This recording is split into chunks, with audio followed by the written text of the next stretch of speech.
Espero que todos nós possamos aproveitar essa manhã de reflexões e para a nossa vida.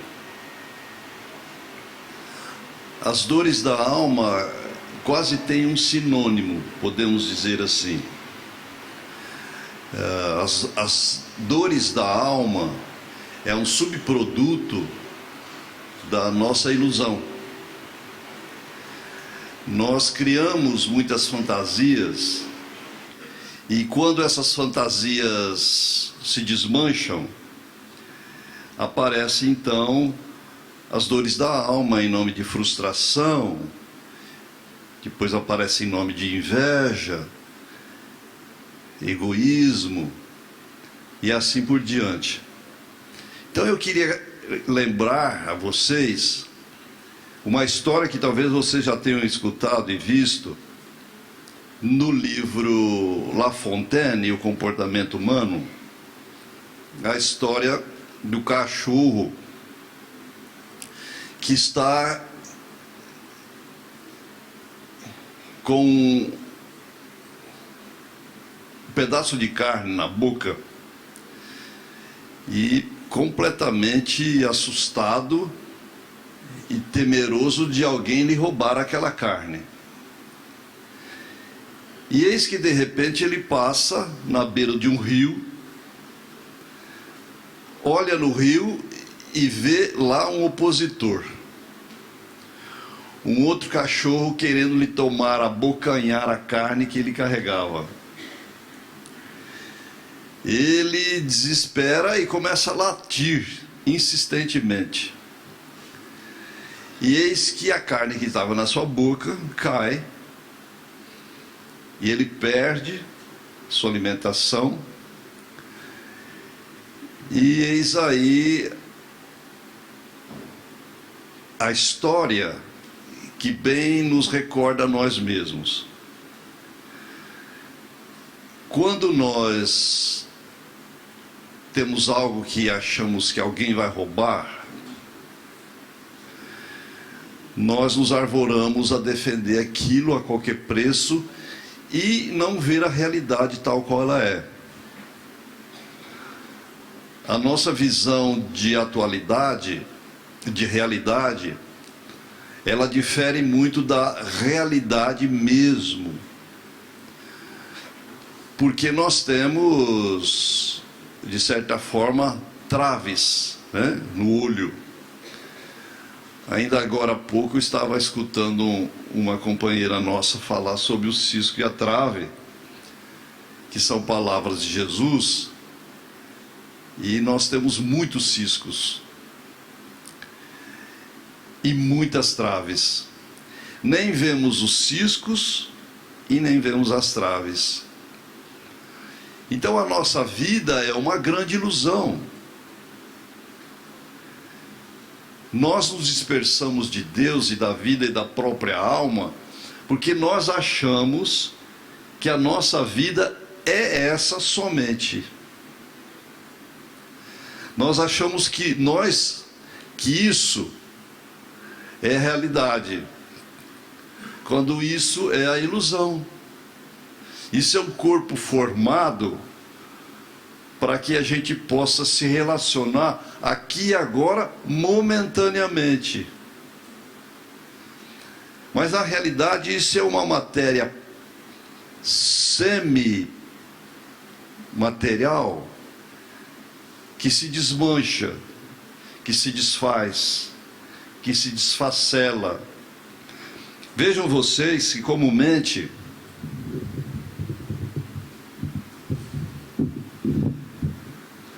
nós presenciamos isso em nós mesmos. Percebemos como nós nos desmanchamos literalmente.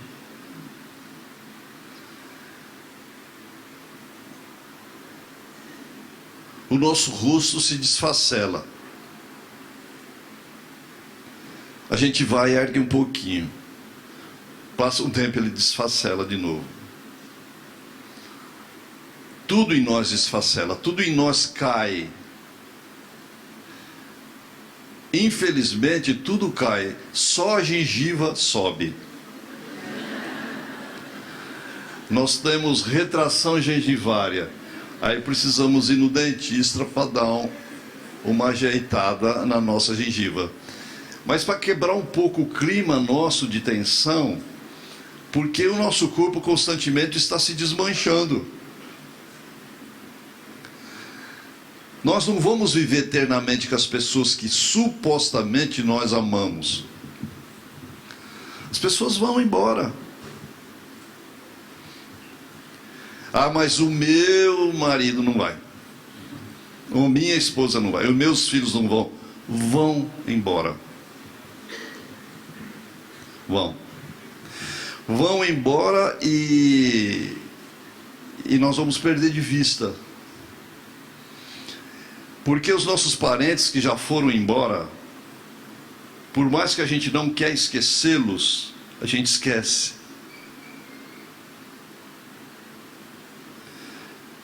Esquece o avô, esquece o bisavô.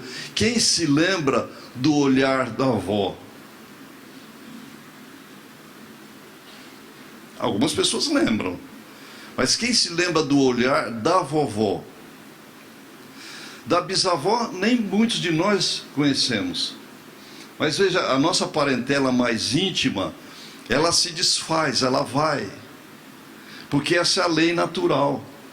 Nós não estamos aqui para viver eternamente. Somos iludidos que somos. Nós somos eternos, mas a nossa alma é eterna. Isso que mobiliza, que dá vitalidade ao nosso corpo físico, isso é eterno. E isso o tempo não se desgasta. Mas o nosso corpo físico, bye bye. Um probleminha que nós possamos ter numa veinha no cérebro, estamos partindo. Então, é muito frágil a nossa visão de mundo. Nós materialistas.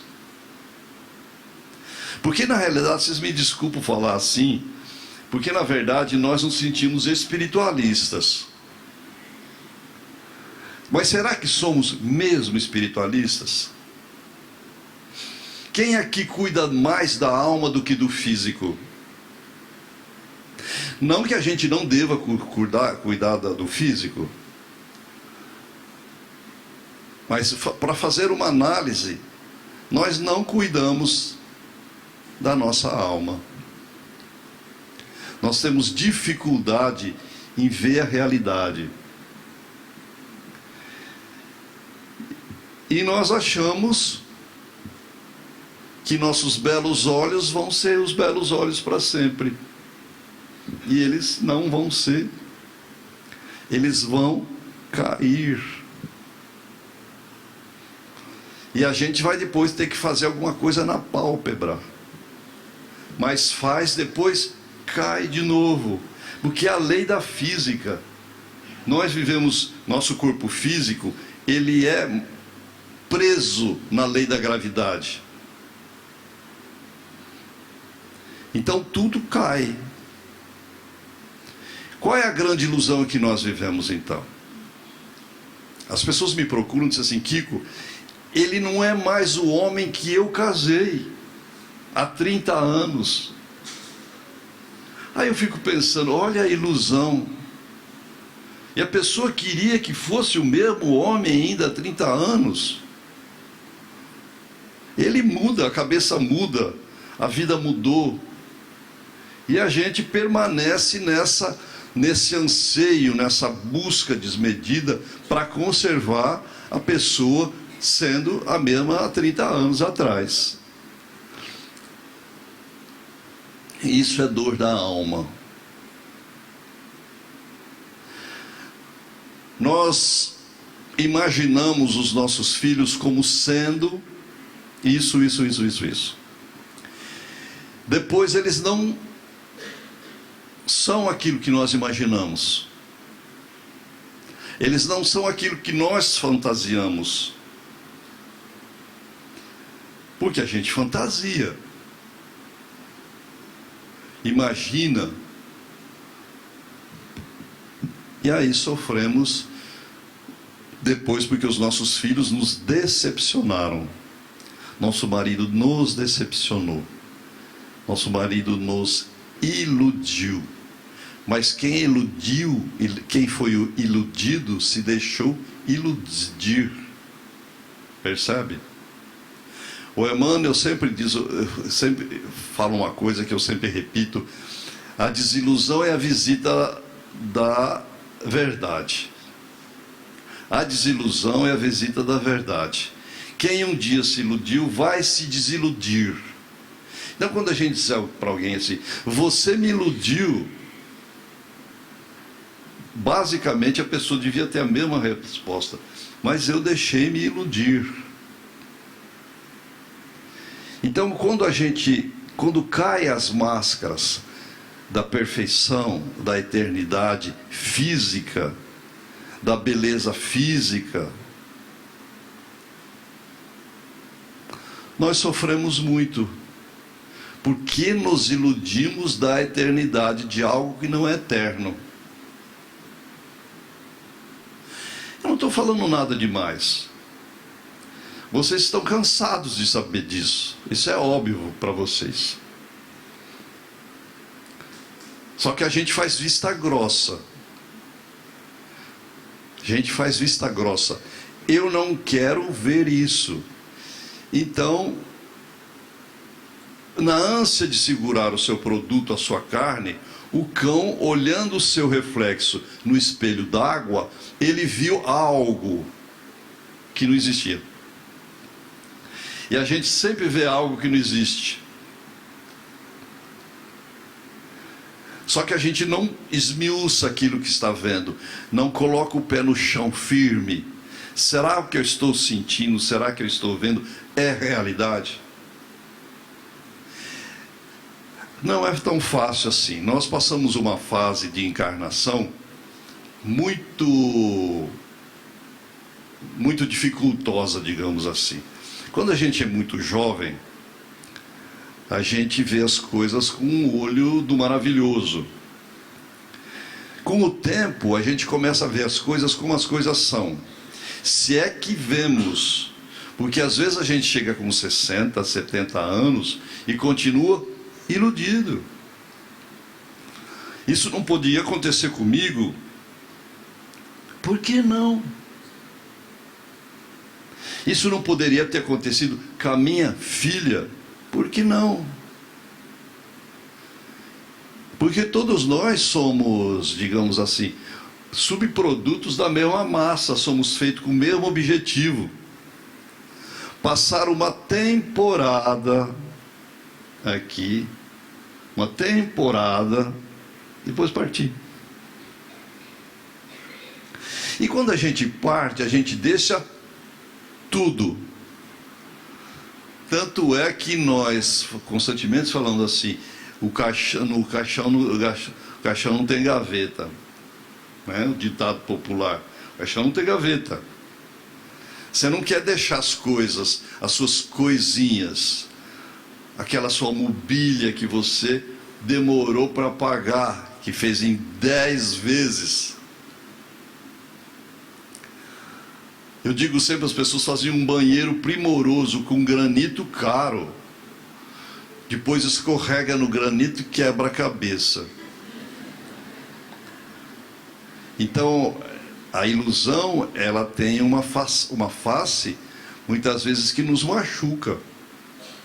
Veja quando o toureiro com a capa, ele incita o touro, com a capa vermelha, ele incita o touro, e aqui incita de novo. Atrás da capa, da ilusão, da agressão, da provocação, tem o quê? Tem uma espada. E ele, com a espada, ele manuseia de uma forma que o touro, com a sua própria força do corpo, ele ajuda a enterrar. E o touro morre no impulso do seu próprio corpo, atrás da capa da ilusão. E o que acontece conosco justamente é isso. Eu tive a oportunidade uma vez de ver uma tourada em Madrid. Mas é um negócio tão triste, é um negócio tão desastroso. E nós vamos e pagamos para assistir. Nós. Veja como é que é. O dia que eu fui, estava a mãe do rei no camarote. Ela não perde uma tourada, segundo as pessoas lá de Madrid. Vejam só, somos prestigiados aí ver uma tourada, porque a mãe do rei não perde. Tem gente que não dá importância para isso, mas outras pessoas dão importância para isso. Então nós sofremos e vemos o sofrimento do touro e não imaginamos que aquele touro tem a mesma atitude, aquela mesma postura que nós temos diante da vida.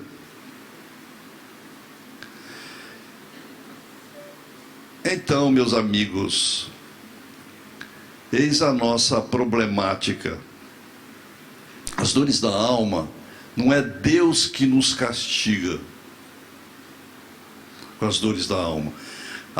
As dores da alma são uma autopunição que nós fazemos para nós mesmos, se nós podemos dizer assim. Então não é um produto da divindade para que a gente entre no eixo. É a gente que se autopune para entrar no eixo. Porque nós não mudamos porque sofremos. Nós mudamos quando nós cansamos de sofrer. Veja que você sofre, não muda. Quando você cansa de sofrer, aí você começa a mudar. Não é assim? Porque até então a gente vai suportando o sofrimento. Quando chega uma hora que você fala assim, não aguento mais, chega, para. Aí você muda. Aí você começa a retroceder.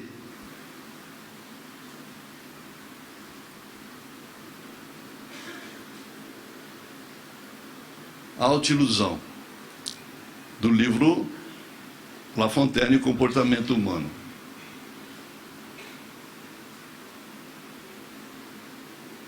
A autoilusão é um processo pela qual enganamos a nós mesmos, passando a aceitar como verdadeiro ou válido o que é falso ou inválido. É não ver as coisas tais como são. Ela tem como raiz os preconceitos, os desejos, a insegurança, a cobiça, o exclusivismo e outros tantos fatores psicológicos que inconscientemente afetam o jeito de perceber a realidade. Então nós vivemos isso. Quem de nós não tem preconceito? E preconceito, na realidade, segundo me disse Hamed, não é simplesmente você ter preconceito de classe, de classe social, de gênero, enfim. Preconceito é tudo que é pré-concebido e que você aceita como verdade. Preconceito, alguém lhe disse alguma coisa, você aceita, isso é um preconceito. Você aceita e não analisa. Você vive com aquele preconceito anos. Isso se chama também karma. Porque tudo que você eterniza na sua vida é karma. Se você não muda, aquilo continua sendo problemático. Então, karma, o que é o karma na realidade? É isso. É você perpetuar algo na sua vida. Eu não gosto disso. Eu tenho nojo disso. E isso vai aparecer na sua vida sempre. Até você gostar, ou pelo menos ter uma visão indiferente daquilo. Porque tudo aquilo que você tem nojo, tudo aquilo que te traz um problema, você vai sofrer com aquilo. A fim que todos sejam um, como tu, Pai, estás em mim, e eu em ti, e eles estejam em nós. Não há nada fora do homem que entrando nele o possa contaminar, porque o que sai dele, isso é que contamina o homem. Então veja essas palavras de Jesus, bem explica a questão do nosso preconceito. E nosso preconceito, você escuta o que você quer escutar, você vê o que você quer ver, você está numa palestra, você não está na palestra, você está fora da palestra. Qualquer movimentação aqui do lado, quando abriram essas janelas, nós não podemos ver alguém se movimentar, a gente já sai da palestra, olha o que o outro está fazendo. O nosso grande olhão é o que o outro faz, não o que eu estou fazendo, o que eu estou querendo. Então, essa nossa bipolaridade das coisas, a gente vive. Nós não estamos aqui. Quantas pessoas que já chegaram aqui já foram embora, mas estão sentadas? Muitos de nós já fomos embora, ou estamos lá onde nós vamos. Saindo daqui eu vou ter que fazer isso. Veja, a nossa cabeça já sai do ambiente, sai da palestra, e aí nós estamos, a Deus dará, já saímos da palestra. Vivemos assim, amigos. Essa é a nossa condição de ser humano. E depois a gente reclama e sempre culpabiliza alguém. Eu não prestei atenção na palestra porque tinha uma senhora do meu lado, assim. Pronto, justificou. Tinha alguém fazendo isso, e não dava sossego.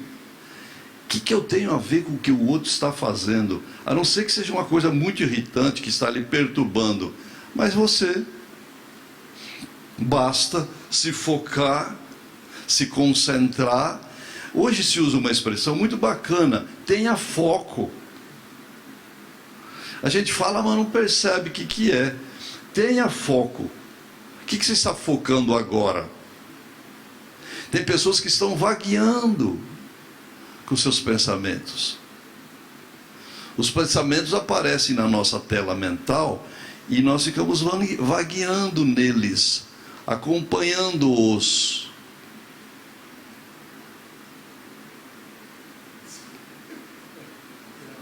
Parecia que você fosse me dar um pulo e me pegar.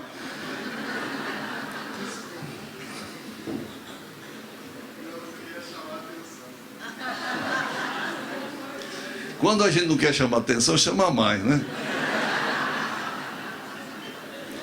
Ele veio meio agachadinho assim e falou: estou morto.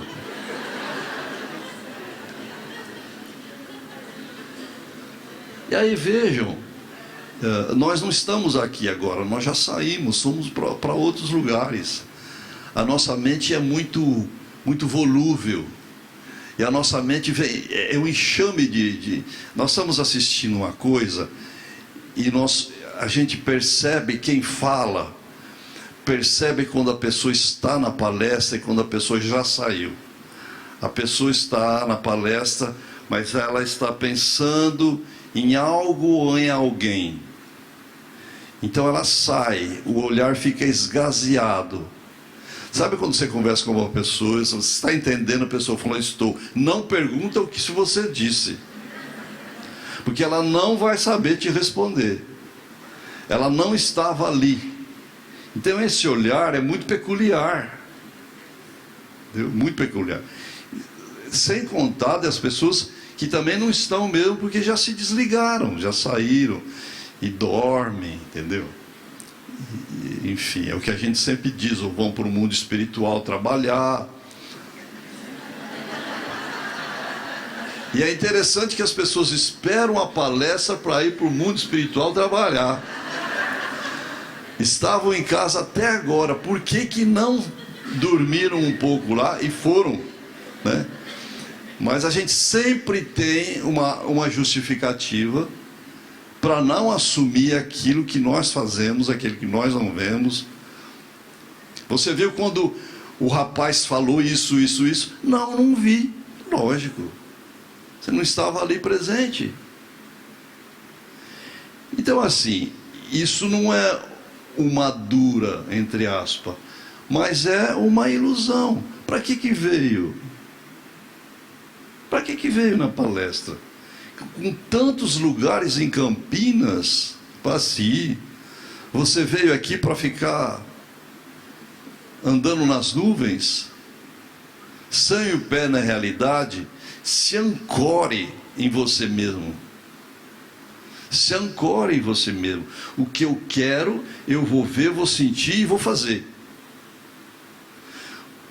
Você vai, não sei, ainda preciso perguntar para fulano ou para ciclana. Você quer, vá. Não pergunte. A gente quer sempre alguém de braço dado para você ir, para você fazer. Mas vá.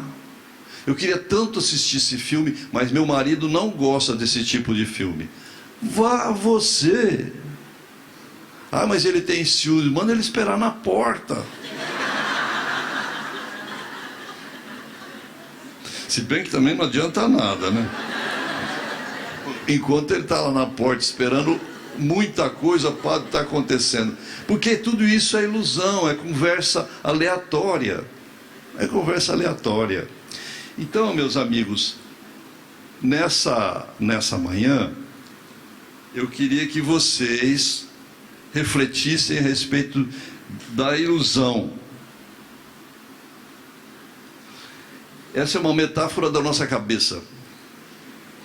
Eu até procurei uma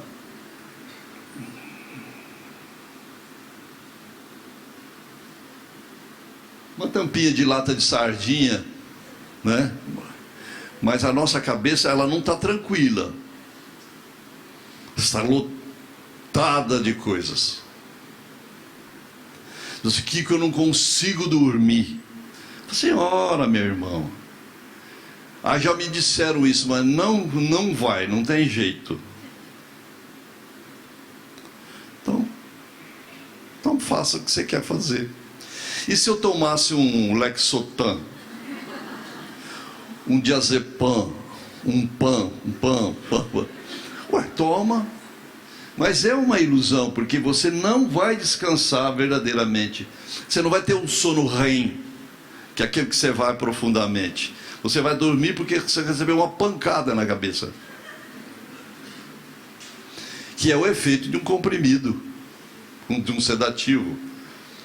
Você, acordei tão mal, acho que os espíritos maldosos me perseguiram à noite. A gente nunca tem a autorresponsabilidade de se assumir. Estou precisando ir no centro tomar pasta, porque minha cabeça está assim. Mas por que está assim? Porque você não cuida da sua cabeça. Você acha que a cabeça por si só se arruma? A cabeça por si só não se arruma. Você tem que dar conta da sua cabeça. Você tem que ir tirando as coisas, pensando as coisas, ajeitando as suas coisas. Porque aqui numa cabeça assim, tem coisas mal resolvidas há muitos anos. E a gente projeta o mal resolvido da nossa cabeça no outro. Quando aparece alguém, a gente diz, eu já sei que essa pessoa é igual àquela. Porque é uma projeção, você justapõe a figura da outra na outra e julga, faz julgamento. Vai acontecer a mesma coisa de novo. Essa pessoa não me cheira bem. Quando você você fala, essa coisa não me cheira bem, é você que não está cheirando bem. Você conhece a história, uma historinha rápida? Um homem, ele sentia um cheiro muito forte, muito horrível. Ele estava preso numa caverna escura, que ele caiu e ficou lá por anos. E ele pedia sempre ao seu anjo da guarda que lhe tirasse daquele lugar fedido, imundo, fétido, nojento. E o anjo nunca atendia. E aí, de tanto ele pedir, o anjo então apareceu e lhe concedeu. Quando o anjo abriu a luz, quem estava fétido, horrivelmente sujo, era o homem. Era ele próprio que estava daquela forma. Aí ele assustou. A gente perde a luz, pede a luz, mas quando a luz vem, muitas vezes a gente nem, não tem coragem de encarar. Eu quero realidade. Você quer realidade mesmo?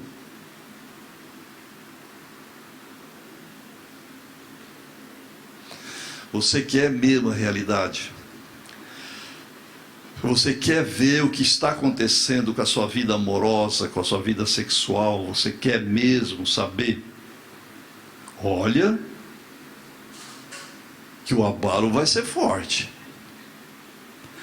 Porque, de certa forma, por nosso grau evolutivo, a ilusão nos protege de algumas coisas. Estão entendendo o que eu estou dizendo? A ilusão não nos protege indefinitivamente, mas em determinada circunstância ela nos protege, a ilusão, a não aceitação. Veja, quando uma mãe perde o filho, ela conserva muitas vezes o seu guarda-roupa intacto. Isso é ilusão, isso é não aceitação. Por um tempo é um serviço que até se pode se fazer, mas fazer isso durante 2 anos, 3 anos, 4 anos, já é doença. Enquanto você não tem essa visão das coisas, na realidade, na luz, enquanto você não adquire essa lucidez, que inclusive é título de um livro que o Hamed escreveu, que eu acho muito bonito. Para mim é um dos livros mais bonitos que eu psicografei. Lucidez. A luz que acende da alma. Não acende, acende, quer dizer, surge. Você começa a ver as coisas tais quais elas são. Então vivemos em dificuldades. Hoje em dia nós vivemos dificuldades. Vocês têm constatação disso? Porque quem vive em computador, quem vive em Facebook, quem vive em outras tantas coisas, foge. Você vê, quando você quer descansar a cabeça, você entra no celular. Parece que dá uma paz. Não é assim? Não é uma paz duradoura, mas você escapa, é um escapismo. Então você fica muitas vezes com a cabeça cheia de coisas. Você entra no Google te leva numa página, daquela página te leva em outra, da outra te leva em outra, da outra te leva em outra, e outra leva em outra. E aí você acha que está adquirindo cultura. Isso é um desgaste improdutivo. Tem pessoas que varam a madrugada no Facebook. Não, o Facebook é uma coisa fantástica, né? Porque, na verdade, o Facebook mostra bem o que a pessoa é. Ela posta suas viagens. Ela posta seus netinhos. Como se aquilo fosse uma coisa duradoura e eterna. A viagem dela, a família dela viajando. Quem quer saber? Se você postasse direcionado para alguém, olha, a vovó, a titia, viajando, não sei o que, uma coisa, mas você posta. E você quer que todo mundo curta. Quem não curte, você exclui. Essa pessoa tem inveja de mim.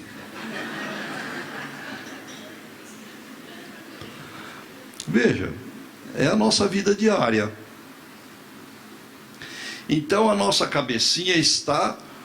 Eu fui falar ontem no centro Casa do Caminho, e a hora de perguntas e respostas, uma senhora lá me disse assim: por que eu não consigo dormir? Porque minha cabeça não para.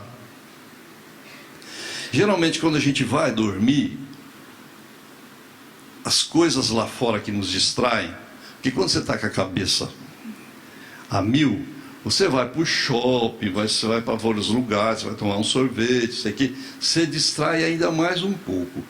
Mas quando você deita, parece que a vida te mostra. E aí você vai orar e não ora, porque a sua cabeça não permite que você ore. Que eu tento orar, mas quando eu chego no Pai Nosso que estás no céu, eu já não sei se eu comecei. Então vejam, o que eu faço? E aí sempre a mesma pergunta, sempre, porque espírita tem esse chavão e é uma coisa eternizada. É obsessor? Não é bem, obsessor é você. Você é obsessor, você é o próprio obsessor ambulante.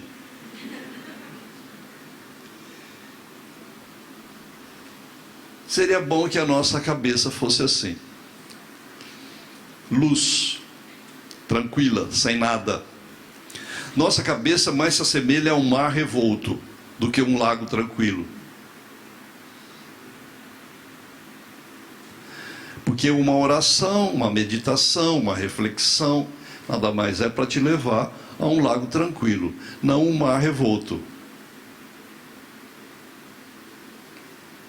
Então, quando você atinge um grau de lucidez, não só vê os fatos de agora, vê a consequência dos fatos. Um pouquinho, não precisa ver muito, porque a gente também não tem essa capacidade, mas vê um pouco das consequências. O que eu vou fazer agora? Que consequências tem isso? Porque eu diz assim, eu acredito na lei de ação e reação. Será?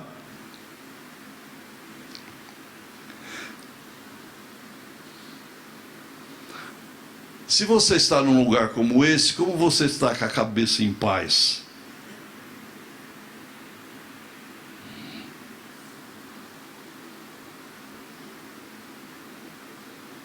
Como você está com a cabeça em paz?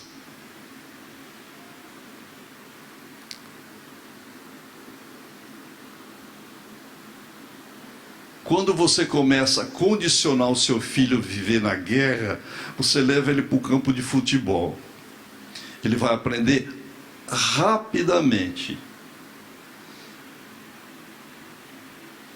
Ah, não, vou levar o meu filho para se divertir. Porque quem joga hoje é meu time, não é filhão.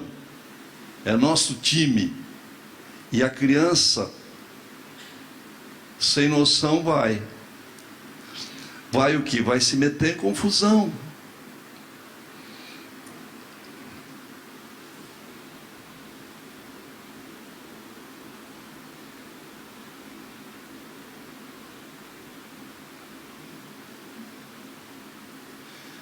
Eu pus isso aí para a gente tomar noção do que é uma conversa mental. Uma conversa mental, alguém sabe o que é conversa mental? Já viveram? Acontece com vocês? Não? Alguém pergunta e você responde, pergunta e você responde. Não é uma coisa clara, mas é uma coisa quase que intuitiva. A pessoa te pergunta, ué, você está dormindo até agora por quê? Vagabundo. Aí você fala assim, não, ontem eu trabalhei até tarde, eu não sou vagabundo, só estou descansando um pouco mais. Mas se você der atenção para isso, essa conversa continua. Está vendo que a gente não tem nem noção que tem conversa mental? Por que você está pensando tanto na tua namorada? Olha que ela deve estar fazendo alguma coisa errada. E aí a gente já... Mas será possível? Vejam que são coisas assim tão diminutas que vão se avolumando a conversa, vai crescendo. E aí a gente passa a ter conversas. E essas conversas, quando elas não terminam um dia, elas te procuram amanhã para dar prosseguimento à conversa. Isso não é fantasia, isso é uma coisa incontestável. Nós sabemos, os estudiosos do cérebro sabem que isso acontece.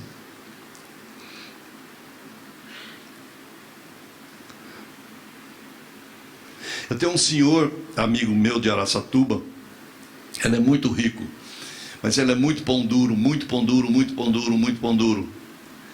E ele começou a ficar com as mãos assim. Assim, assim, assim, assim. Aí ele foi no centro para saber o que era isso.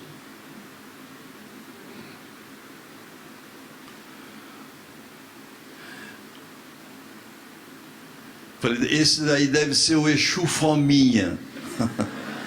Porque o Exu fica com a mão assim, fominha. Não falei nada, mas você veja, a pessoa não tem noção que o corpo dela, a mente dela, reflete no corpo. Então, meus amigos, tudo existe uma conexão, tudo existe explicações, mais ou menos claras ou não, mas a ilusão que nos leva às dores da alma. Eu podia falar para vocês aqui hoje, que talvez até fale, não hoje, mas uma outra vez, sobre inveja, sobre a luxúria, sobre o medo, sobre a raiva, sobre, vamos dizer assim, os 7 pecados capitais. Mas eu queria abordar essa questão da autoilusão, daquilo que você vê, mas não vê. Aquilo que parece que é, mas não é. E que nós validamos aquilo, nós validamos. Com a nossa cabeça cheia de minhoca. Dizendo assim, o popular, nossa cabeça é cheia de minhocas.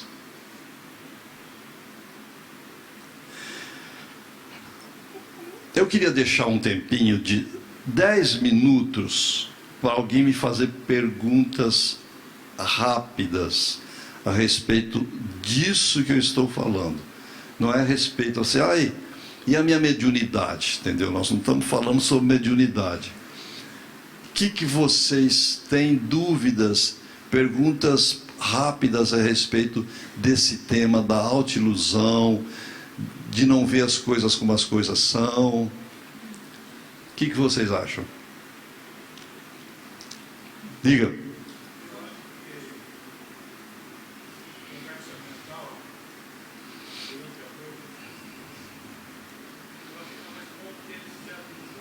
Fica mais?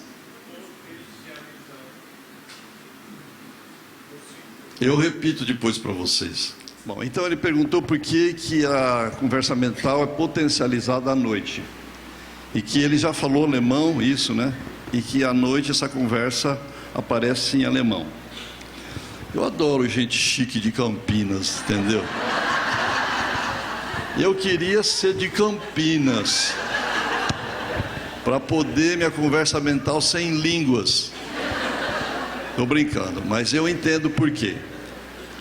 A minha é só caipirês, minha conversa mental.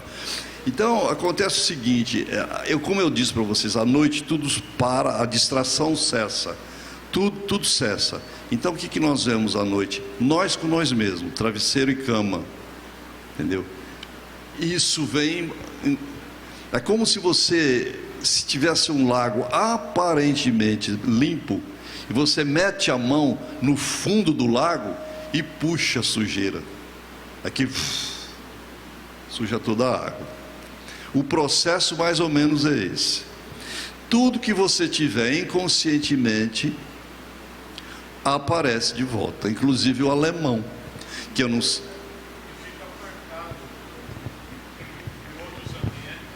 Sim.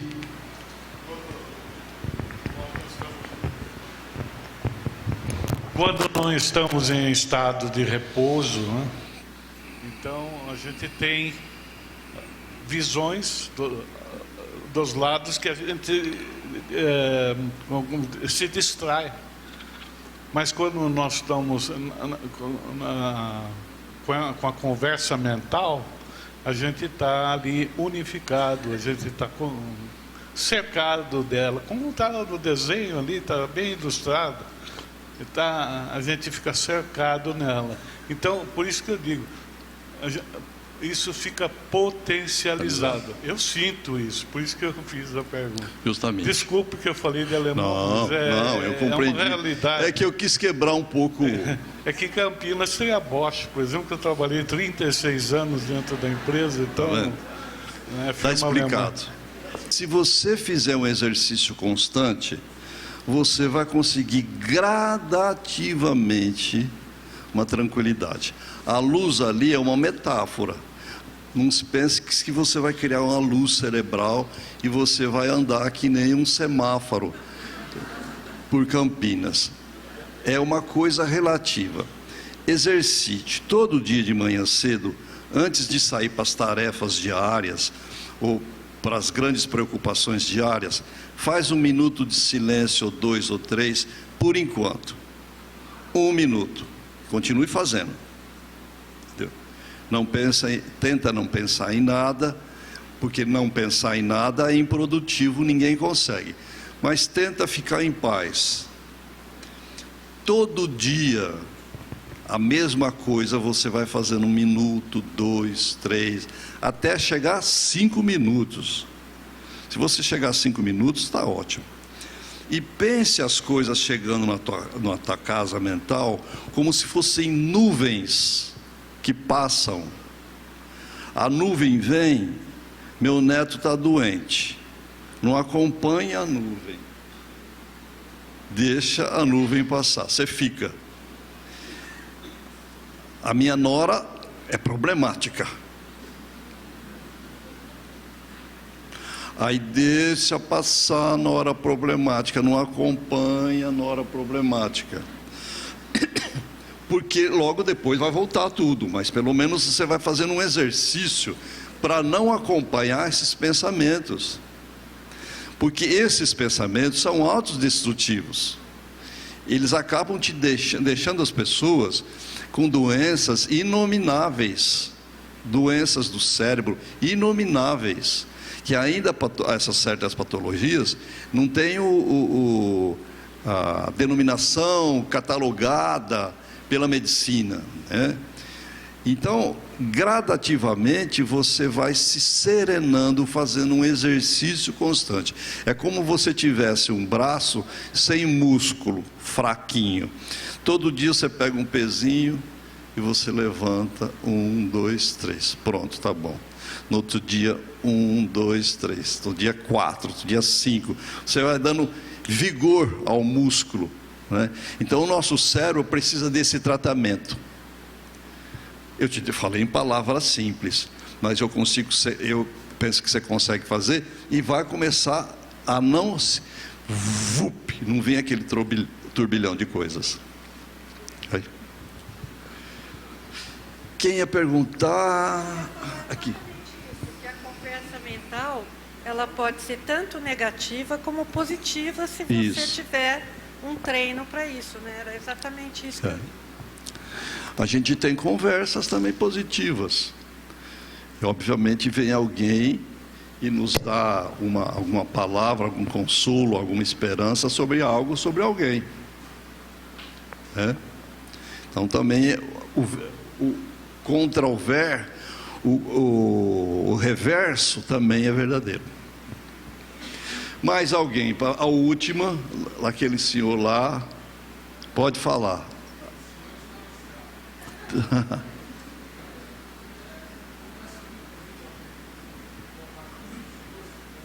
Venha um pouquinho mais para frente para todo mundo escutar, que nem eu estou escutando.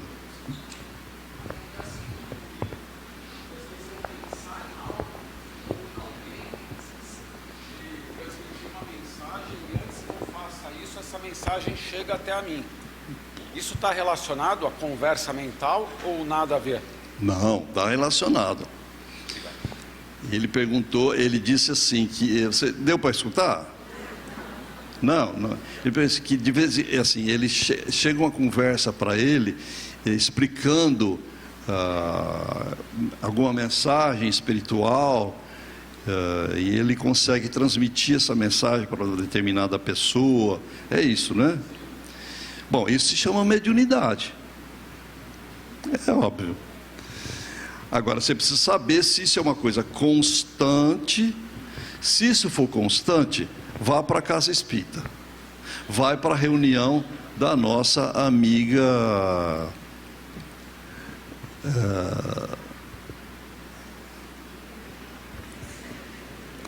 me fugiu o nome dela, mas Yara.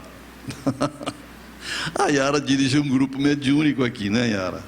Então, vá para o centro, o grupo mediúnico da Yara, exercite essa conversa mental positivada, e aí você vai estar apto a realizar esse tipo de trabalho. Dá sim sequência, da validade, da vitalidade a isso, entendeu? Porque não se fica só nessa questão dessa conversa, ok? Tudo bem, né? Então,